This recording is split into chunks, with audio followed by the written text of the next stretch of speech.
కాశీతో మొదలు కాబోతున్నటువంటి story first scene తర్వాత ప్రపంచ దేశాలు చుట్టే విధంగా ఉండబోతుందట. రాజమౌళి, మహేష్ బాబు కాంబినేషన్‌లో రాబోతున్న ఈ మూవీ మీద అంచనాలు రోజు రోజుకి పెరుగుతూనే ఉన్నాయి.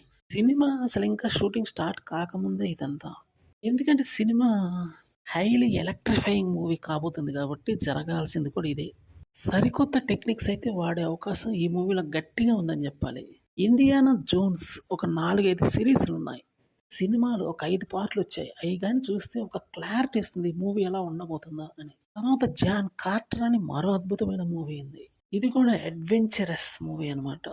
'టాంబ్ రైడర్' అని ఇందులో హీరోయిన్ అద్భుతమైన ఘట్టాలు చేస్తుంది. సాహస ఘట్టాలు. ఈ మూవీ చూస్తే సగటు ప్రేక్షకుడికి నెక్స్ట్ రాబోతున్నటువంటి 'మహేష్ బాబు' మూవీ ఏ విధంగా ఉంటుంది అని ఒక ఐడియా వస్తుంది. ఎందుకంటే వీటన్నిటిని తలదన్నే విధంగా ఉండబోతుంది కాబట్టి ఈ మూవీ రేంజ్ వేరు. అంటే ఒక చిన్న ఐడియా వస్తుంది. అద్భుతమైన సాహస ఘట్టాలతో ఈ మూవీ రాబోతుంది. పైగా రాజమౌళి విజన్ ఏ విధంగా ఉంటుందో మనకు తెలియంది కాదు. తిరుగులేనటువంటి పోరాట దృశ్యాలతో ఆశ్చర్యచకితులను చేసే విధంగా అయితే మూవీ ఉంటుంది అని చెప్పాల్సిన పనే లేదు. ఇక ముందు ముందు జరగబోయేది కూడా అదే.